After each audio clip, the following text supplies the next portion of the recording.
lewat baptisan ini, dan kami percaya mulai hari ini nama mereka tercatat dalam kitab kehidupan, dan pada saat hari ini Tuhan Yesus kami membaptis mereka di dalam nama Allah Bapa, Anak dan Roh Kudus. Amin.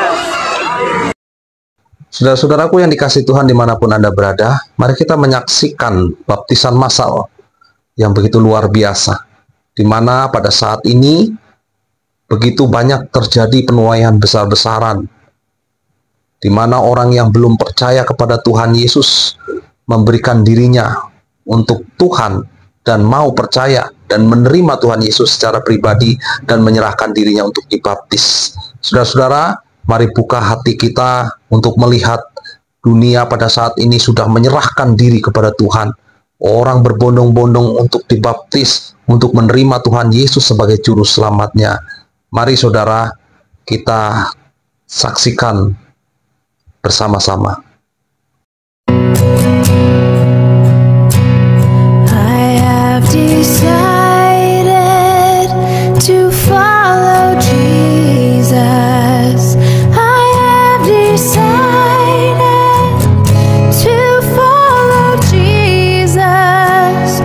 I have decided to follow Jesus. No turning back. No turning back. No turning back. No turning back.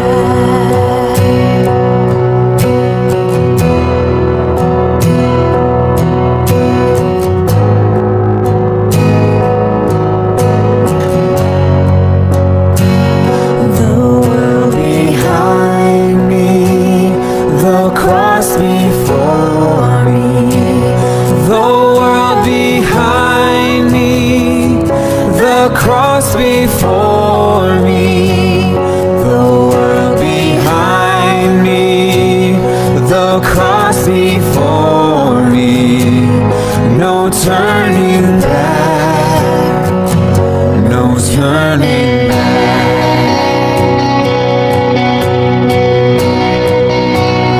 I will follow you, Jesus. I will follow you, Jesus. I will follow you, Jesus. I will follow you.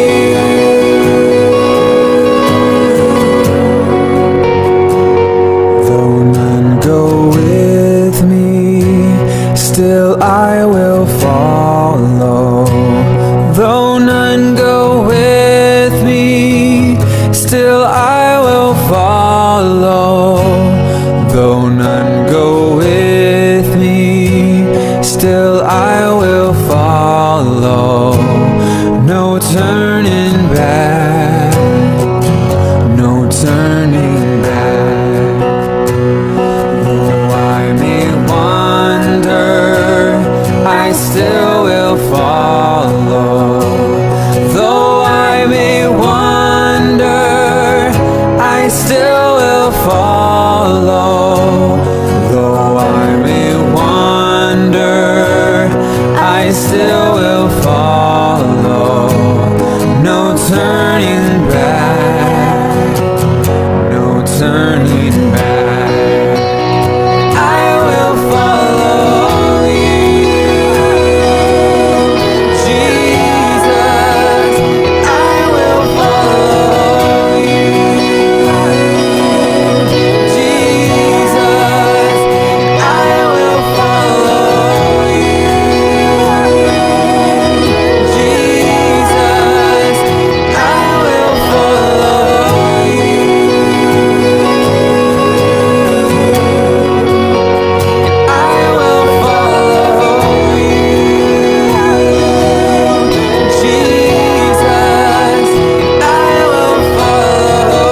The news is full of the threat of war in the Middle East. At the same time, a revolution is underway in parts of the region, a Jesus revolution.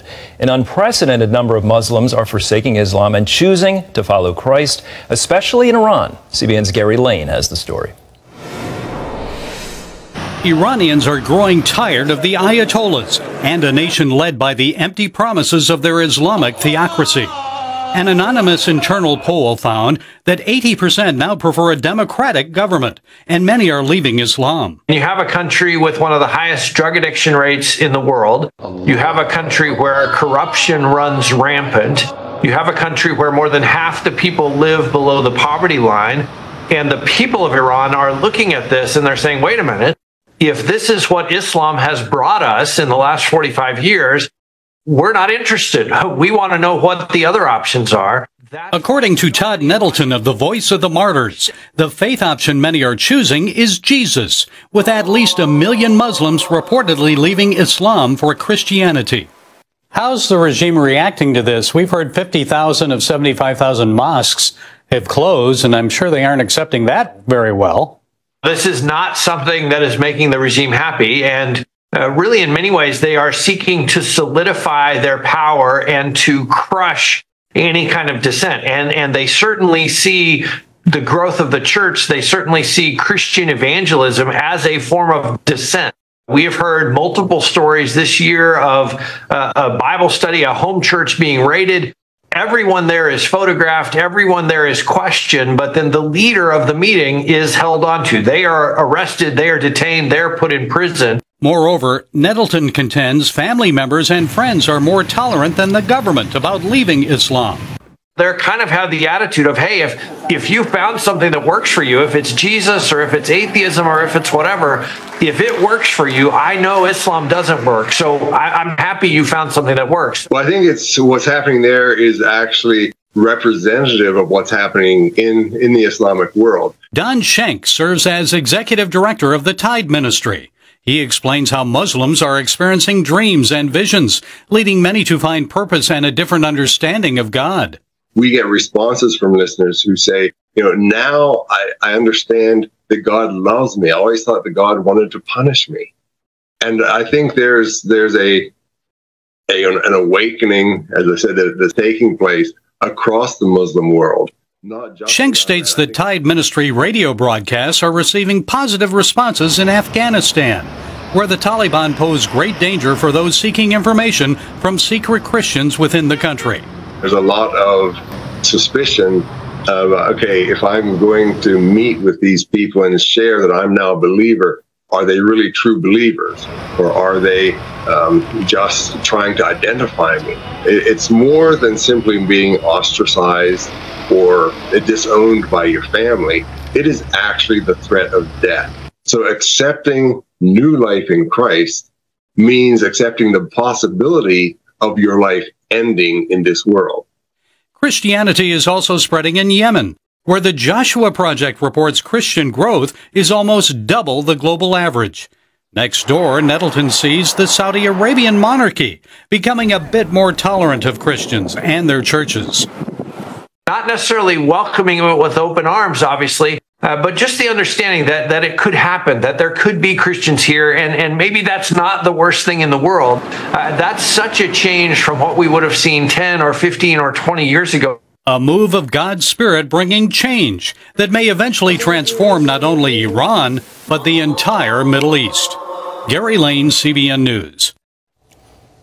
It is humbling and inspiring to see these new believers under threats and persecution and the oppression of these regimes boldly standing for their faith, for many a new faith in Christ. The Spirit of God is on the move in this region. Gary, thank you for that wonderful story.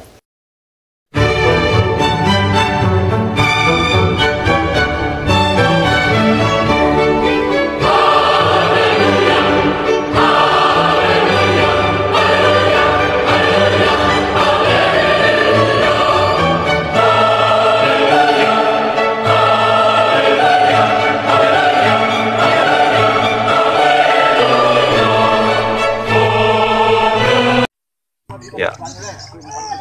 Hari ini ya Allah kami memohon kepadamu agar supaya benar-benar apa yang kami lakukan ini berkenan kepadamu ya Allah, karena ini adalah perintah firman-Mu, perintah Engkau untuk Sikgo, atau apa yang harus kami lakukan saat ini, biarlah semuanya bukan manusia punya mau, tetapi bagi Allah yang punya mau. Oleh karena itu, biarlah keluarga Pak Elias saat ini, segala dosa kutuk nenek moyang akan dikuburkan di dalam air sini, di dalam nama Allah, di dalam nama Isa alaihi salam. Inilah doa kami. Amin amin ya rabbal alamin. Oke. Ya, silakan Ibu nanti. Ya, duluan ya. Ya, ya. Tutup hidung ya. Ya. Oke. Oke. Ya. Ya, gantian yang gendong adek, nanti yang sudah gendong adek. Ya. Oke guys, langsung saja. Kali ini ada kabar gembira yang datangnya dari Thailand. Terlihat ya di layar, berbondong-bondong orang datang memberi diri mereka dibaptis. Mereka menerima Yesus Kristus sebagai Tuhan dan Juru Selamat. Padahal kita tahu sendiri bahwa Thailand itu merupakan negara yang mayoritas penduduknya, bahkan rajanya itu beragama Buddha. Menurut Wikipedia, di Thailand yang beragama Buddha itu sekitar 90% lah. Lalu disusul oleh Islam sekitar 4%. Dan tahukah Anda, di sana Kristen cuman 1%. Dan data ini saya temukan di Wikipedia. Data ini dirilis pada tahun 2015 lalu. Namun untuk saat ini kurang tahu berapa populasi agama Buddha, Islam, Kristen, Hindu, dan lain sebagainya yang ada di Thailand. Namun yang menjadi syukur bagi kita bahwa kuasa Tuhan tidak dapat dibatasi oleh siapapun. Walaupun Kristen di sana sangat minoritas, tetapi tidak pernah menghalangi kuasa Tuhan menjamah orang-orang yang ada di layar kaca ini. Mereka menerima Yesus sebagai Tuhan dan Juru Selamat, bahkan memberi diri mereka dibaptis secara massal di salah satu lokasi, entahlah itu mungkin di sungai kayaknya ini ya. Itulah cara Tuhan bekerja luar biasa. Jadi lewat video ini saya ajak kita mari doakan Thailand, supaya Thailand dipenuhi kemuliaan Allah, sehingga bukan hanya 1% lagi, tetapi bisa bertambah orang-orang yang bukan sekedar beragama Kristen, tetapi sungguh-sungguh menerima Yesus, berjumpa dengan Yesus secara pribadi, dan mereka hidup di dalam kekristenan yang benar, memuliakan nama Tuhan. Oke guys, simak video lengkapnya. Tuhan Yesus memberkati. Shalom.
bautizo así en general y no te piden prácticamente nada a cambio, nada más que creas en Cristo.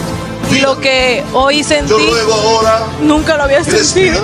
Un acto de obediencia y una manifestación de amor. Es inolvidable, es demasiado hermoso. Para mí fue un antes y un después.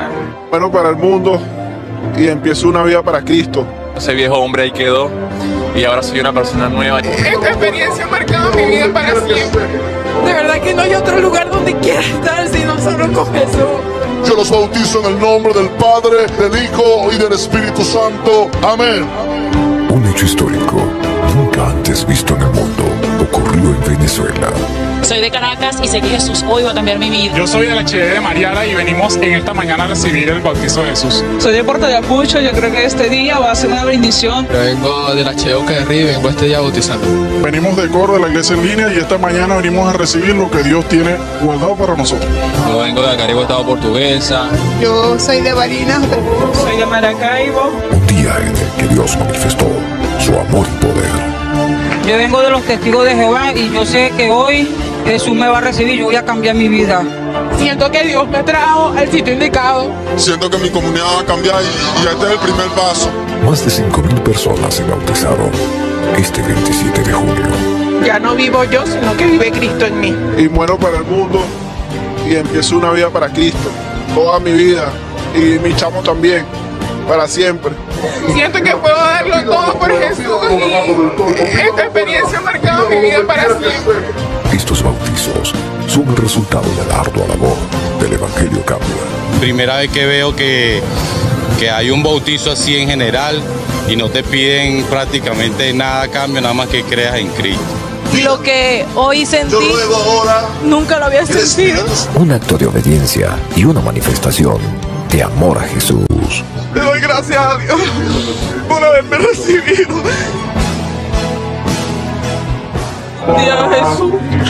Jesús entra en mi corazón. Simplemente yo lo que buscaba era un encuentro nuevo con el Señor, pero me encontré con alguien increíblemente más grande. Esto puede ser la mejor muestra de que el avivamiento que Dios ha prometido para Venezuela es una imponente realidad. Que a medida que vayan pasando los meses y los años vamos a ir viendo cómo este glorioso evangelio de Jesús va llegando a cada corazón en este país, hasta que todo este país se convierta en la primera nación salva por la fe, salva por la predicación del evangelio, la primera en ser registrada en el cielo como las naciones que fueron salvas. Pero lo mejor serán los más grandes predicadores del evangelio que el mundo haya tenido. El cielo